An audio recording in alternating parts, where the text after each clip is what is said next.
سلام طعنا بالله كمي تعلتا كبرات تملكتنا انكوا عن بعل الريتشا بسلامة بصحكم زينا معدي تي في تقرينيا نختكتاتلو بخبرنا الدم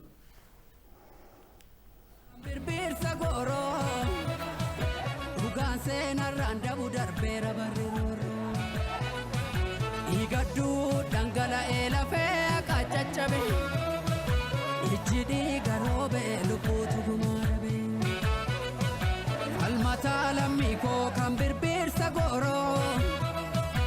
uga kaliti ture manna bararoro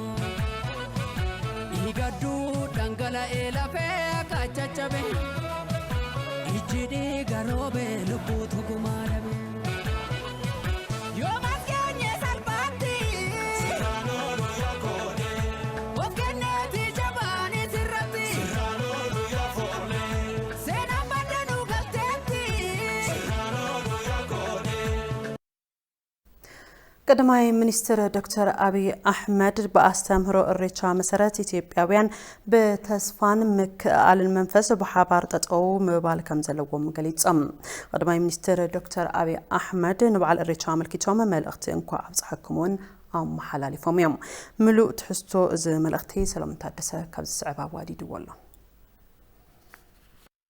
بعل الريتشا فتناتات بصنعات تصاويركا ناب بروح اوان بتسفا ناي محلاف بعل يخولو قداماي منستر دكتور ابي احمد غليصوم الله قداماي منستر دكتور ابي احمد بعل الريتشا مخنيات بمخبار ملختم كابصحكم ام حلاليفهم توم قداماي منستر اب ملختم حزب اورومو فاري حونتن عرقن بزهانص بهلاو خبرتات زمعبل حزبي كم زخونه ابريهم يوم كم مونغو توم زدنو بهلاوي خبرتات دما بعل الريتشا حدا خمس خونن از بهلاو خبري كولودونا ولودو محلالف بمكبار نيوتيوبيا زبركوتو قدامو تبوتات كبرن مسغانان كم زغبام غليصوم يوم الريتشا بعل مسغانا اركن سلامنيو بعل فاري يقريتان حدنتنيو مصا غزبرو نو خون قال زتول بعلي نخل معراري وقب غيرو نسفتره فتاري مسغانا زغربلو نزقصل اوان برو نو خون سناي تمنيت زغربلو بعليو كولو اتم قداماي منستر حبيروم يوم بعل الريتشا تمالز مسغانالو نصبح سلام زغبرلو بعل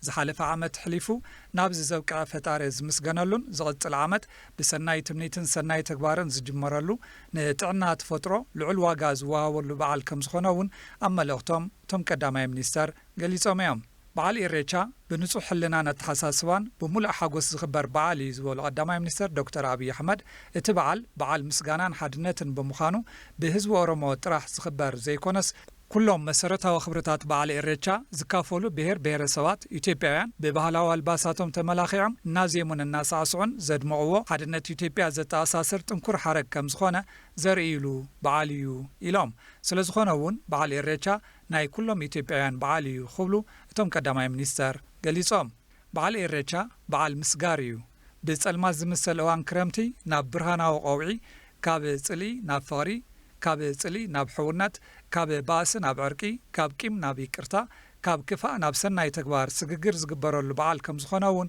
غليصوم يوم توم قداماي منستر املختم ኢትዮጵያ ናይ ዘዓመት በዓል ኢሬቻ ተኽብሮ ኣብ መንጎ ፈተናን ተስፋን ኮይና ያዝበሉ ዶክተር አብይ አሕመድ እዋን ክረምቲ ሓያል ይኹን እምበር በቃልሲ ሓረስቶት ግና ተስፋ ዝህነፀሉ እዋን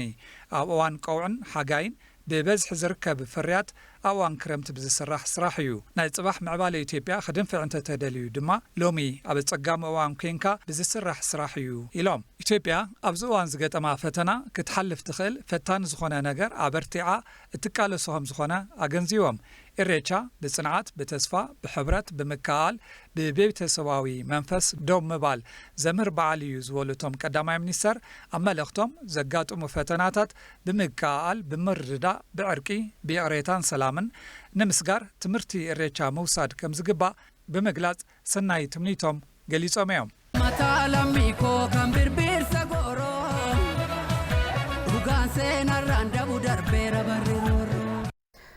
مزاج جزان هاجرنا جزء أرتان حدنة كخون دكتور أبراهام بلاي تمنيم منستر إنوفيشن and تكنولوجي دكتور أبراهام بلاي نبعل الريتشا عمل كتوم ناين قعبز حكم ملختي أم حلالفهم الريتشا ناي سلام فقري يأرتان حدنة متحسسابن بعليمو قصال جزان هاجرنا أواني أرتان حدنة كخون من نيلم دكتور أبراهام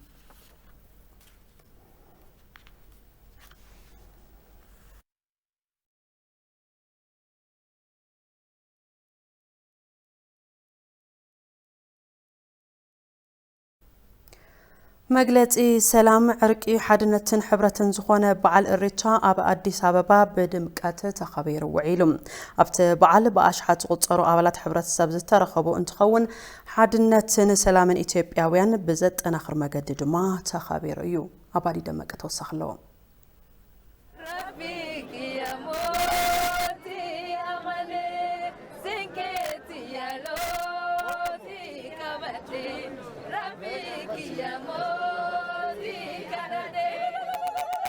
مجلسي مسكانا سلام عرقي حدنتن حبرتن زخنه بهلاو بعل الريتشا أبا أديس أبابا بدمكة تخبير وعلوم بعل الريتشا كاب 4 يوم فتات أديس أبابا كاب كل الأوروميان كاب كالوت كلاتن حويسو بزموتو سبات بدمكة تستبعلن تخون أبا قدتاتن هادي سينكاتاتن حويسو باش حد غصور كفالات حبرتسب أبتبعال تساتفت بمخان أبعيلهم ويوم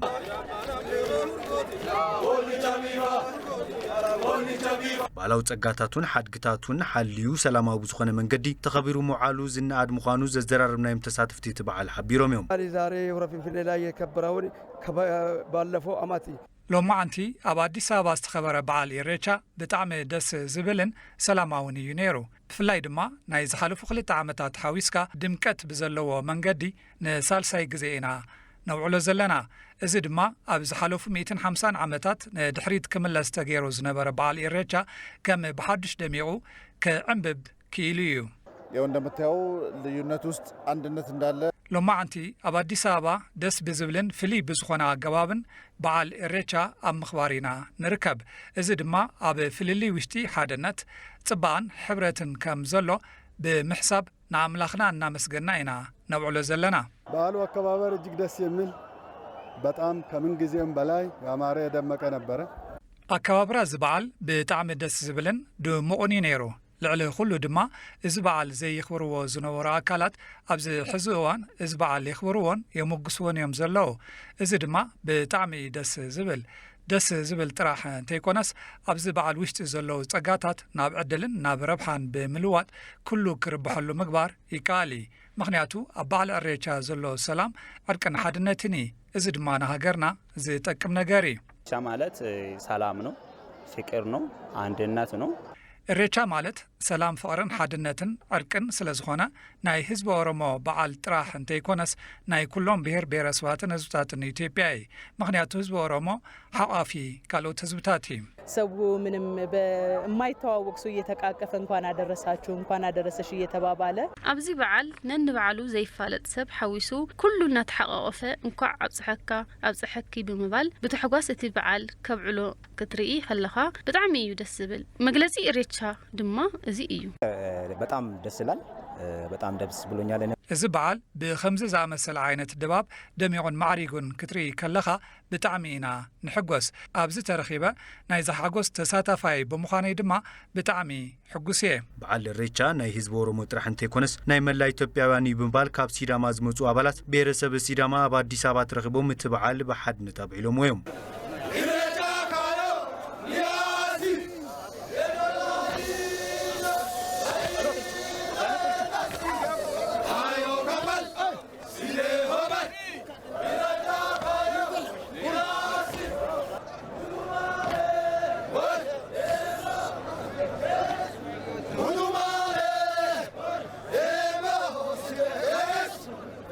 ባህላው ጸጋታት ኢትዮጵያውያን መግለጺ ሓድነትና እዮም ዝበሉቶም አባላት ብሔረሰብ ሲዳማ ሓድነትና ብዝበለጸ ንምጥንኻር ድማ ኢና ኣብዚ በዓል ተረኽብና ክብሉ ገሊጾም የወንድም የኦሮሞ ብሔር በዓል የኛ የራሳችን ስለሆነ ዝመጸኸሉ ከባቢ ካብ ክልል ሲዳማ እዩ ኣብዚ ዝመጸኸሉ ምኽንያት ድማ ናይ ሓው ህዝቢ ኦሮሞ በዓል ናትና በዓል እውን ስለዝኾነ ብሓባር ንምብዓል ኢና ኣብዚ ተረኺብና እዚ ድማ ሓድነት ህዝብታት ዘመላኽትን ዘጠናኽርን እዩ ሓድነት ኢትዮጵያውያን ተጠናኽር ድማ ንዝኾነ ዓይነት ጸጋም ኣይንብርከኸን ኩሉ ሻብ ሰዓርቲ ኢና ንኸውን ይሄ በዓል መነሻ የኦሮሞ በዓልም ቢሆን አጠቃላይ የኢትዮጵያ በዓል እዚ በዓል በዋናነት ናይ ህዝቢ ኦሮሞ በዓል ዋላ እኳ እንትኾነ ብሓፈሻ ግና ናይ ኩሉ ኢትዮጵያዊ በዓል እዚ በዓል ኢሬቻ ምስ ህዝቢ ኦሮሞን ካልኦትን بحوار بمخان مخبار أب سترخيبة بير بيرسواتن هزبتاتن إثيوبيا بحادنت ناي حد هزب بعال انتخبروا بطعمي دس زبل مخنياتو دما أب حد بالي وشتي بوزحات زروحو تصقاتات اللو إزوم تصقاتات دما حادنتن حبرتن إثيوبيا زتناخرو سلزخونو تغمتي يوم انت حبيرنا دما زين سغرو صقامن محلخان يلان الريچا مغلصي حدنتن سلامن كم مخانو متن ابلعلي حدنتن سلامن ኢትዮጵያውያን ዝግበሩ ጽዑንተታት ንምምካት ሕብረት ዝፈጥር በዓል ከም ዝኾነ ድማ ቶም ዘዘራረብና የም ተሳትፍቲ ተበዓል ሓቢሮም እዮም ያሉትን መከፋፈሎች ያሉትን ወጣውረዶች አልፈን ተቋቁመን ዝነበረ ምክፋልን ፈተናታትን በመሕላፍ ኣብዚ ብርኪ በጽሕና ኢና ዝመጽዋን ድማ ብርሃን ተስፋ ዝተመልኦ ዓመት ከም ዝኸውን ድማ እምነተይ እዚ በዓል ድሕሪ ብዙሓት ዓመታት ዝኽበር ዘሎ በዓል ከም ምዃኑ መጠን ብእምነት ብቋንቋን ካልኦትን ከይተፈላለና ሃገርና ክትቅጽል ኢና ንደሊ ካብ ደገ ይኹን ካብ ውሽጢ ኣብ ልዕሊ ኢትዮጵያ ዝግበር ጽዑንቶታት ዋጋ ከም ዘይብሎም ምዃኖም ኣብዚ በዓል ካብ ዘሎ ሓድነትን ሕብረትን ምርዳእ ይከኣል እዩ ይሄ በዓል በጣም ትልቅ ጥቅሜታ አለው ብዬ ነው የሚወስደው እዚ በዓል ሓድነትን ሕብረትን ኢትዮጵያውያን ኣብ ምጥንኻር ዓብዪ ረብሓ ዘለዎ በዓል ንሕና ካብ ብሔረሰብ ሲዳማ መጺና ኣብዚ ኸምነኽብሮ ዘለና ካብ ካልኦት ከባብታት መጺኦም እዚ በዓል ዘውዕሉ ዘለዉ ካልኦት ብሔረሰባት ኣለዉ እዚ ዘርእየና ድማ ሓደ ምዃንና እዩ ንሕና ሓደ እንተኾይና ድማ ኢትዮጵያ ንቕድሚት ክትቅጽል ምግባር ይከኣል እዩ ማለት ዩኒቲ ነው የሚያስበው ሲጀመር ሐሳቡ ራሱ ዩኒቲ ነው ፒስ ነው ሰላም ነው ኢሬቻ እንትበሃል ሰላምን ሓድነትን ዘመላኽት እዩ እዚ ድማ ንህዝቢ ኦሮሞ ኾነ ንህዝቢ ኢትዮጵያ ዘድሊ ነገር እዩ ሰላምን ሓድነትን ኢትዮጵያ ውሕሳብ ምግባር ድማ በዓል ኢሬቻ ዓብዪ ጥቕሚ ዘለዎ በዓል እዩ ጽባሕ ድማ በዓል ኢሬቻ ኣብ ክልል ኦሮሚያ ቢሸፍቱ ሆራ ብድምቀት ተኸቢሩ ከም ዝውዕል ንምፍላጥ ተኻኢሉ እዩ በዓል ኢሬቻ ሆራ ፊንፊኔ በሰላም ከም ዝተዛዘመ መምሕዳር ከተማ አዲስ አበባ አፍሊጡም ሎሚ ኣብ አዲስ አበባ ዝተኸበረ በዓል ሆራ ፊንፊኔ ኢሬቻ በዘይገለ ጸገም ጸጥታ በሰላም ከም ዝተዛዘመ ከንቲባ መምሕዳር ከተማ አዲስ አበባ ወይዘሮ አዳነች አቤቤ ገሊጸን ነቲ በዓል ጠሚተን ጋዜጠኛት መግለጽ ዝሃባተን ከንቲባ ነቲ በዓል ምህዋኽ ውሕዳት ተላእኽቲ ግብረ ራዕዲ ሸኔ ጸገም ንምፍጣር ዋላውን ተደለዩ ኣይተሳኽዐሎምን ኢለን ህዝብን ኣካላት ጸጥታን ነቶም ተላእኽቲ ምንም ክፍተት በዘይ መሃቦም ሓሳቦም ኣይተዓወተን ክብላውን ገሊጸን በምዃኑ ኣብ አዲስ አበባ ንሳልሳይ ግዜ ዝተኸበረ በዓል ሆራ ፊንፊኔ ኢሬቻ በዘይ ምንም ጸጥታ በሰላም ምዝዛምውን ኣብርሄን ኢሬቻ ናይ ሰላም ፍቕሪ ሓድነትን በዓል ከም ዝኾነን እቲ በዓል ፈጣሪን ምስጋን ካብ ምዃኑ ብተወሳኺ ርክብ ህዝቢ ምስ ህዝቢ ዝተጠናኸረሉ ከም ዝኾነውን ሓቢረን በዓል ሆራ ፊንፊኔ ኢሬቻ በሰላም ንኽዛዘም ንዝሰርሑ ኣካላት ጸጥታን ሕብረተሰብውን ምስጋነን ኣቕሪበን በዓል ኢሬቻ መግለጽ መንነትን ሓድነትን ህዝቢ ኦሮሞ ምዃኑ ይግለጽ ሰላምን ሓድነትን እቲ ህዝቢ ኣብ ምሕላው ርኡይ ኣስተዋጽኦ ከም ዘለዎ ድማ ተወለድቲ እቲ ከባቢ ይዛረቡ ተወሳኽለና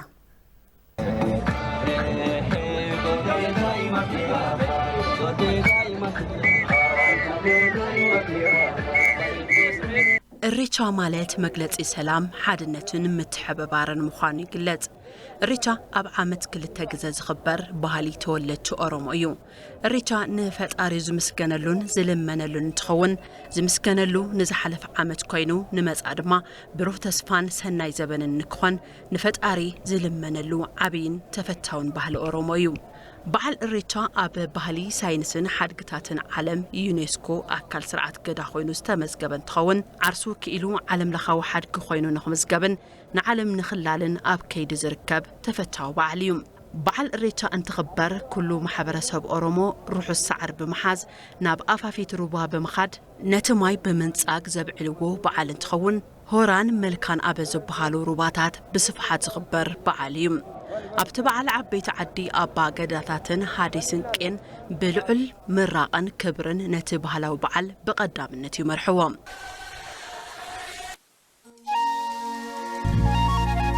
yeroo birraa ayyaanolii baay'eetu waloodhaan uummanni bakka tokkotti ba'ee kabajata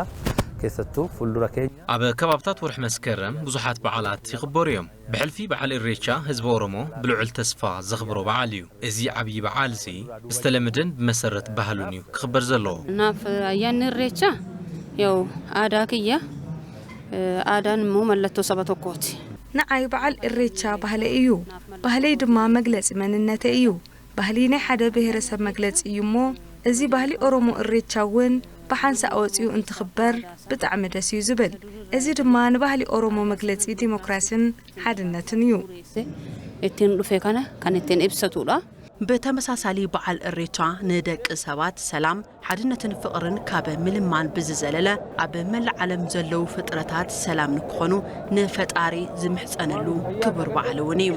اجتيتكم أوروموتي الريتشا يجوني بيجتيتو ون أورومو الريتشا مالت نحدنة أورومو عبي مستريو إذا بهالي هاسيسو نيريو حزقنا اتهزبي بحدنة كبعلن بصبق كنتاتن نخبرو يزمت زلو بمخانو ازي نزخون عينة امنت زي وكل كله بحدنة سبعلو بحلاوي بعل حزب أوروموي بعل الريتشان محبرسب أورومو ترايون زي كنا بحدنة مستي محبرسب تحبابيرم بفقرن سنايان نزنبرو محبرسباتون حدنة فقرن مكآلن زصبخلو علتونيوم أوروموني بايئنان دوون غرغراتي ولتلفو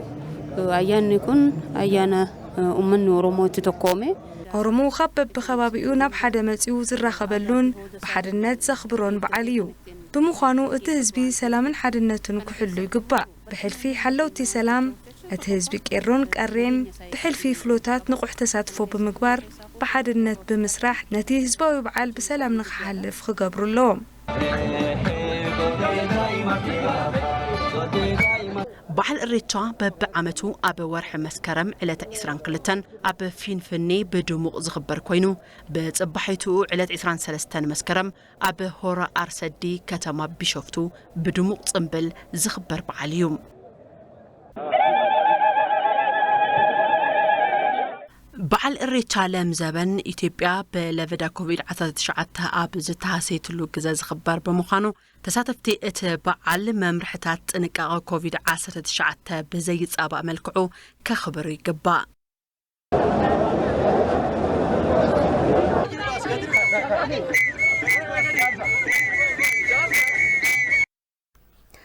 بعل الريتشا انتخبر بهالون كبرتاتون بزحلو ملكع كون كم زقبا إتيفي زراربهم تولت حزب أورومو قليصم اتبعل فقري اركن حدنتن زسبخلو بعل كم زخونون ابراهيم نصانت ورقو ازراريباتو مالا اباري دمق كسبويو خرمت حليفو مسكرم نتوقع حزب أورومو بعل الريتشا يخبريم زبعل دما حزب أورومو ناملاقو زمسكنلن فقرون حدنتون زرئيلو بعاليوم فتاريون مدرنا سماين سلفترك كبر مسغانا يقباهال مدرن سماين زفترك أملاخ مسغانا يبصح خان مبالن أب كرمتي بوحج مخنيات ترحح خوز نبر حزبي زرخبلو كل ነገር ድማ ሰላም ዝኾነሉ በዓልዩ ፌስቲቫል ነው ወደ አደባባይ ላይ የሚወጣ ነው ኣብ ጎደና ዝኽበር በዓልዩ ድሕሪ እቲ በዓል ዝብልዑ ባህላዊ ምግብታት ካብ ዓረስን ቀይሕ ጣፍን ዝስርሑ ዓይነት ምግብታት ኣለዉ እዚ ድማ ከከም ከባቢኡ ዝሰናዳ እዩ بعل الريتشا تبايسومن تخاريومن زنبሩ ሰባት እርቀ ሰላም ዝፍጽሙሉ ዕለት ምዃኑ ድማ ተሓቢሩም ተቆራረፈ ካለ ዘመድም ጓደኛም تخاريو زنبر سدرا محازا خونه خالق نابت بعال إرتشا قدم مخادو عرق بمفتصام سلام أوريد يزخيد السيتاتن تقاتاتن تبعال بمحلاو نولد ولدو كم حلالف مقبار كم زد الدمات تحبيرين الريتشان ما زمن الريتشا أوشت بوزحات تقاتات سلزلوو أزوم تقاتات بمعقاب مس جزح حبيرو بزخيد عقباب كولد ناولد كسجري قبا ዘመናዊነት እየጨመረ ሲሄድም ባህሉን ላለባበስም ላመጋገብም ብዝመልክዕ ድማ መስሕብ ቱሪዝም ንክኸውን ኩሉ ክሰርሕ ይግባእ እቲ ባህሊ በአካዳድና ኮነ በአመጋግባ ባህላዊ ጸጋታቱ እንተይ ተረስዐ ብዝግባእ መንገዲ ክስነዶ ኣለዎም ፕሬዚደንት ሳህለወርቅ ዘውዴ ደብዳቤ ሹመት 6 አምባሳደራት ሀገራት ሓደ አህጉራዊ ትካል አምባሳደርን ተቀቢለን ካብ አፍሪካ አምባሳደራት ጅቡቲ ግብጺ ካብ ኤስያ ፓሲፊክ ኒውዚላንድ አውስትራሊያን ታይላንድን ካብ አውሮፓ ዴንማርክ አምባሳደር ሕብረት አውሮፓን ምዃኖም ተገሊጹ ተን ፕሬዚደንት ነቶም ዝተሾሙ ኣምባሳደራት ወድዓዊ ኩነታት ኢትዮጵያ ዕሙቕ ብዝበለ ሓበሬታ ከም ዝሃብኦም እውን ተፈሊጡ ብተወሳኺ ኢትዮጵያ ምስተን ሃገራት ዘለዋ ርክብ ንምጥንኻር ከም እትሰርሕ ገሊፀን ክትብል ሪፖርተርና መቅደስ ጥላሁን ፀብፂባ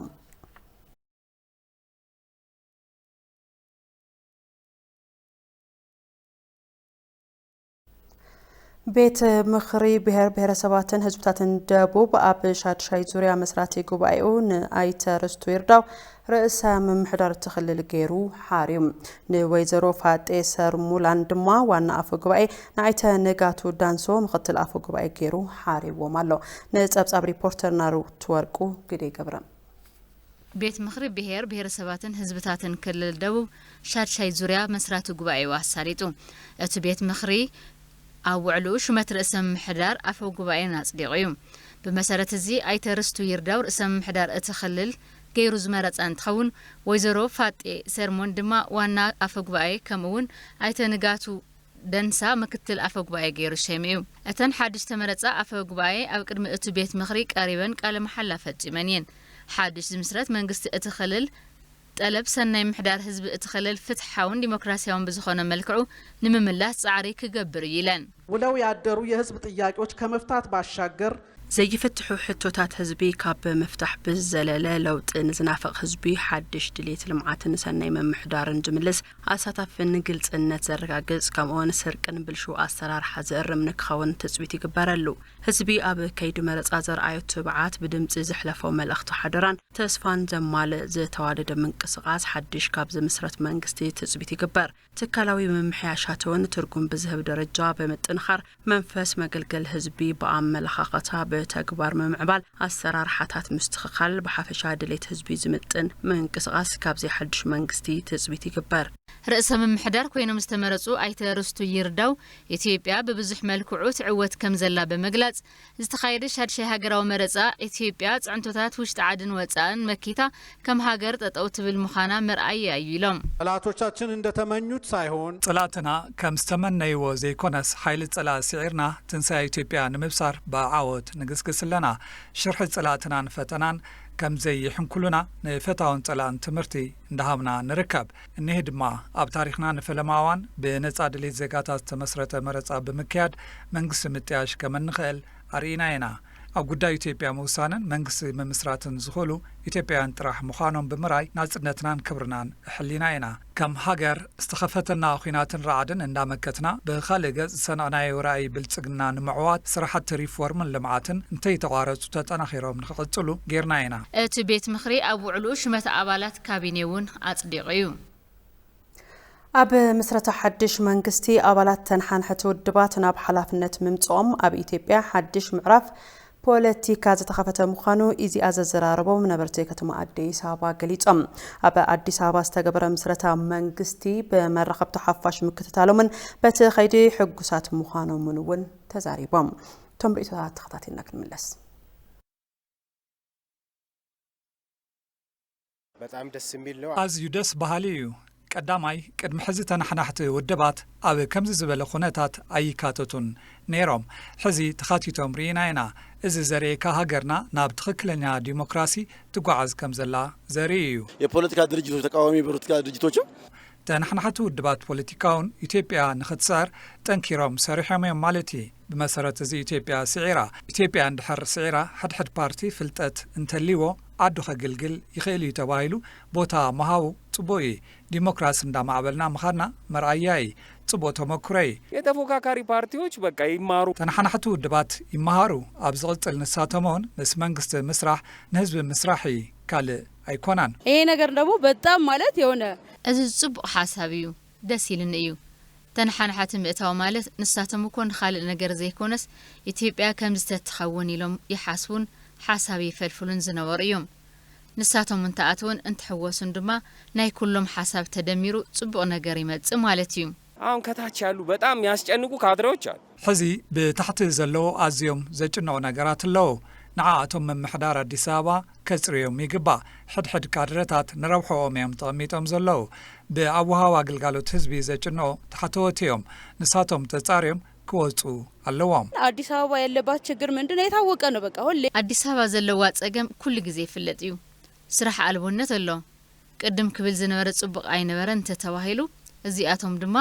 ዝሐሸ ኮይኖም ክርከቡ ይዘድሊ ሁለት የተፎካካሪ ፓርቲዎች ክልተ ተነሓናሕቲ ውድባት ከም ዝኣተው ርኢና ኢና እዚ ጽቡቕ ኮይኑ እንዳሃለወ ከም ምምሕዳር አዲስ አበባ ተጽቢት ዝግበር ድማ ንግዚኡ ህዝቢ ሽገረሉ ዘሎ ምኽባር ናብራ እዩ እዚ ካብ አዲስ አበባ ጀሚሩ ናብ ክልላት ስለዝኸድ አው ጠመተተ ዝግበር ዝሐሸ እዩ حدش زمسرات منغستي اوانا وخنتات ኢትዮጵያ ኣብ ግምት ዘእተወ ህንጻት ትካላት ይልውን ሰላምን ድሕንነትን ጠሚቱ ክሰርሕ ከም ዝግባእ ሰብ ሞያ ሕግን ፖለቲካ ሳይንስን ገሊጾም ዝተጀመሩ ፕሮጀክታት ምዝዛምን ብልጽግና ምርጋጽን ከም ዝግባእውን ሓቢሮም እዮም መታሰቢያ ደረጃ አዝራሪባቸው ማላ ይብርሃ ባዲ ከስዕቦ እዩ ድሕር መረጻ ዝህሉ ተግባር መምስራት መንግስቲ እዩ በዚ መሰረት ድሕር መዓልታት ዝምስረት መንግስቲ ኢትዮጵያ ዝምስርቶ መንግስቲ ንዜጋታት ዝምቹ ሰላም ሀገርን ህንጸት ትካላትን ጠሚቱ ክሰርሕ ከም ዝግባእ ሰብ ሞያ ይገልጹ የተጀመሩ ስራዎች አሉ የተጀመሩ ኃላፊነቶች አሉ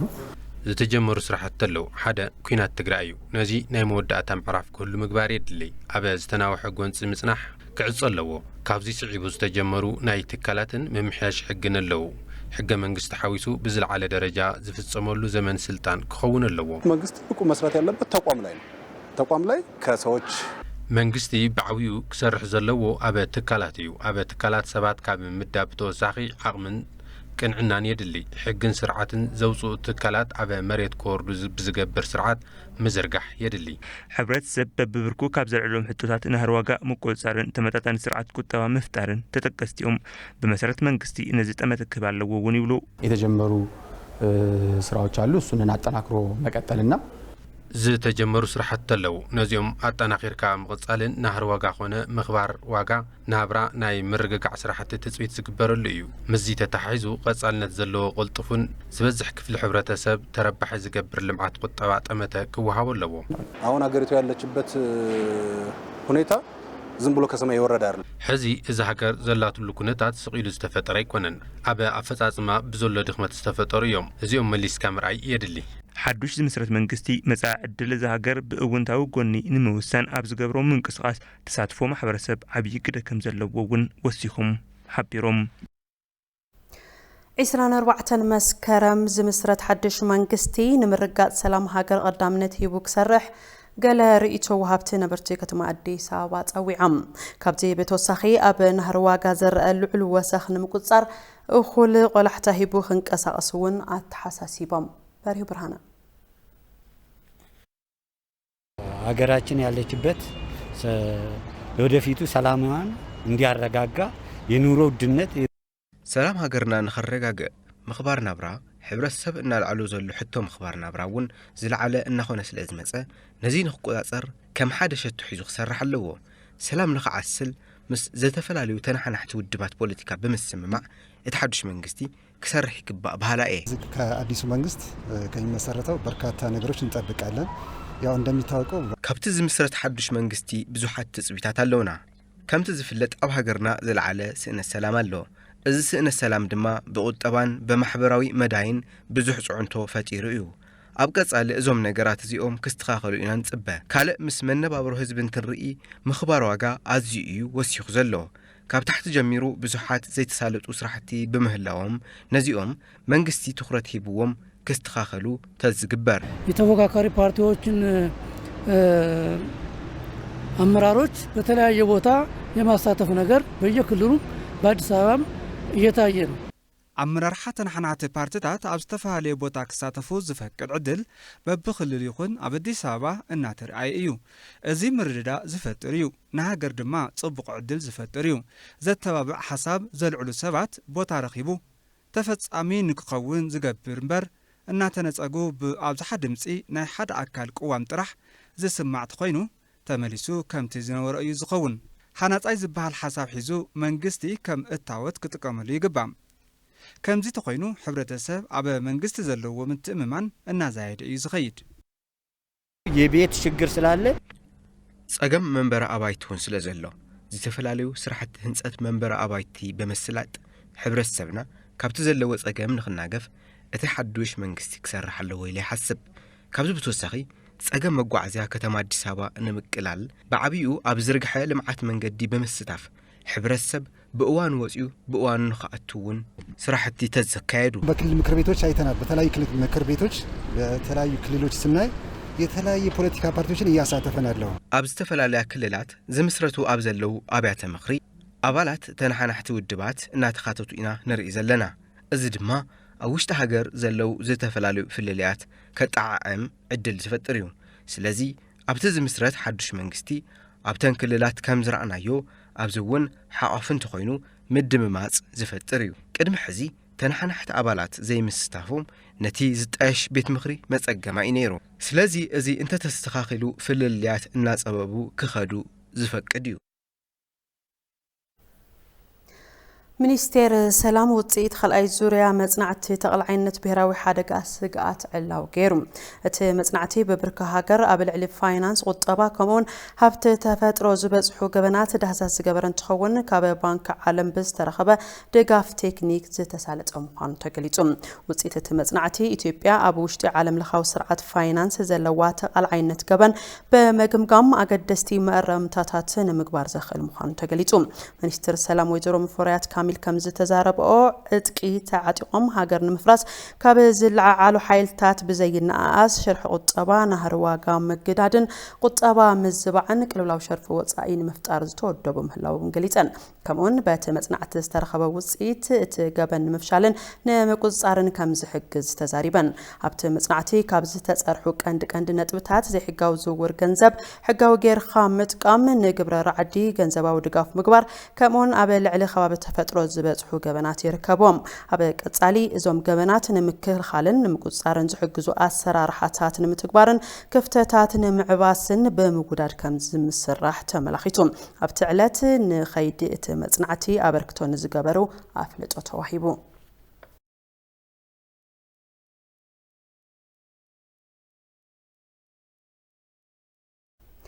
ካብ ሞያውን ስነ ምግባርን ወጻኢ ኣብ ሓንቲ ዜጋ መጥቃዕቲ ዝፈጸሙ ኣባላት ፖሊስ ኣብ ትሕቲ ቁፅጥር ምውዓሎም ምርመራ እንዳተገበረሎምን ምዃኑ ፖሊስ አዲስ አበባ ኣፍሊጡ። ኣብ ክፍለ ከተማ ንፋስ ስልክ ላፍቶ ወረዳ 2 ፍሉይ ሽሙ ሚካኤል ኣደባባይ ተባሂሉ ኣብ ጽዋዕ ከባቢ መስከረም 21 2014 ዓ.ም ቀትሪ ሰዓት 5 ምክትል ኢንስፔክተር ጃፋር ዓልን ኮንስታብል መስፍን በቀለን ዝተባሃሉ ኣባላት ፖሊስ ጣብያ ከባቢ ቆሬ ዝኾኑ ኣብ ሓንቲ ውልቀ ሰብ ጽያፍ ብዝኾነ ኩነታት ብምውቅዖም ኣብ ትሕቲ ቀይዲ ውዒሎም ጉዳዮም እንዳተጻረየ ይርከብ ኢሉ። ውጽኢቱ ድማ ንህዝቢ ዕላው ከም ዝግበር ፖሊስ አዲስ አበባ ኣፍሊጡ።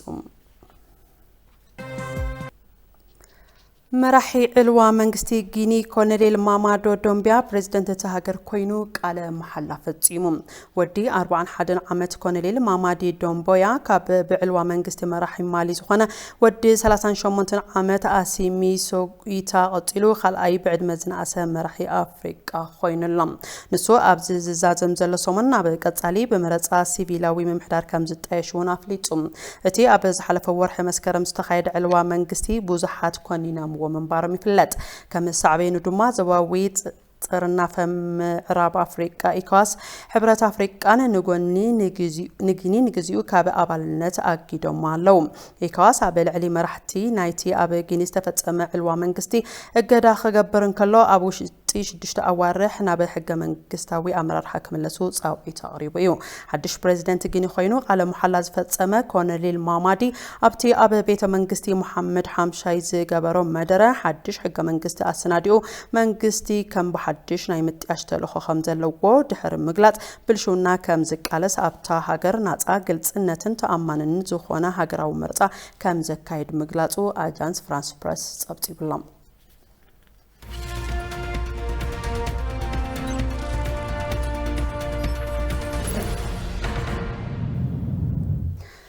كساب ورح تقمت مودعتا بمداي سراح محبرات بيلكا 1.1 مليون كونتال مرتات حرشانة محبرة سبن مقرب سراح كمزلو ايجنسي حبرة سراح محبرات فيدرال قليتو وانا دايركتر تي ايجنسي ايت عثمان السرور ابا كتماتات قبر رعد حوحات بغطتا يخون بتزواوري زيدقفو حايلتات نهر واقا من نبابرو نخقادد اندا سرحو مخانم حبيرم نخلو زهاسي ازي زي قبو شرح قطبان ممكات محبرات افريت السراح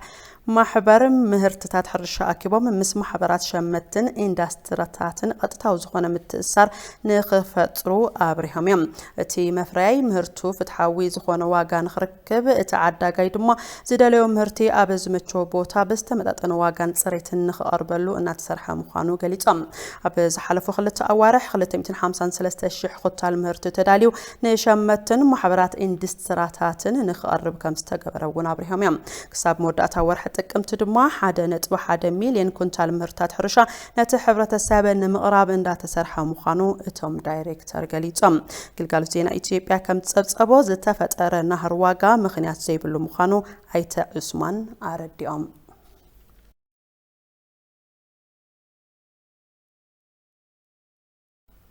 بوجني زنورو زينات هاتي خم خاطر كتلو ثاني حكم حزر ما نصب